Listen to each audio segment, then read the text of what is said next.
حضرت ابن عباس سے روایت ہے ایک دن حضرت جبرائیل نبی علیہ السلام کے پاس بیٹھے ہوئے تھے کہ انہوں نے یعنی حضرت جبرائیل اپنے نے اوپر کی طرف دروازہ کھلنے کی آواز سنی،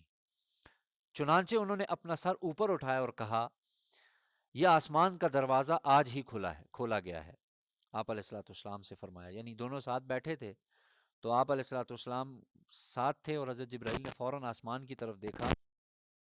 دروازہ کھلنے کی آواز آئی تو حضرت جبرائیل نے کہا کہ اے اللہ کے رسول یہ دروازہ آج ہی کھولا گیا ہے، آج کے علاوہ یہ کبھی نہیں کھولا گیا۔ حدیث کے الفاظ، پھر اس دروازے سے ایک فرشتہ اترا، حضرت جبرائیل علیہ السلام نے کہا یہ فرشتہ آج ہی زمین پر اترا ہے، آج سے پہلے یہ زمین پر کبھی نہیں اترا۔ پھر اس فرشتے نے آپ صلی اللہ علیہ وسلم کو سلام کیا اور کہا خوش ہو جائیں آپ خوش ہو جائیں، آپ دو نوروں سے جو آپ کو دیے گئے ہیں، یعنی ان دو نوروں سے جو آپ کو دیے ہیں، اے اللہ کے رسول آپ کیا ہو جائیں، خوش ہو جائیں، آپ سے پہلے اور کسی نبی کو نہیں دیے گئے۔ وہ دو نور کیا ہیں؟ ایک سورہ فاتحہ اور دوسرا سورہ بقرہ کا آخری حصہ،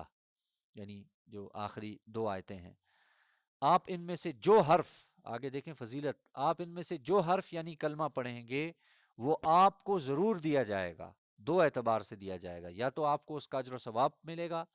یا پھر جو اس میں دعا ہے وہ دعا آپ کی قبول کی جائے گی۔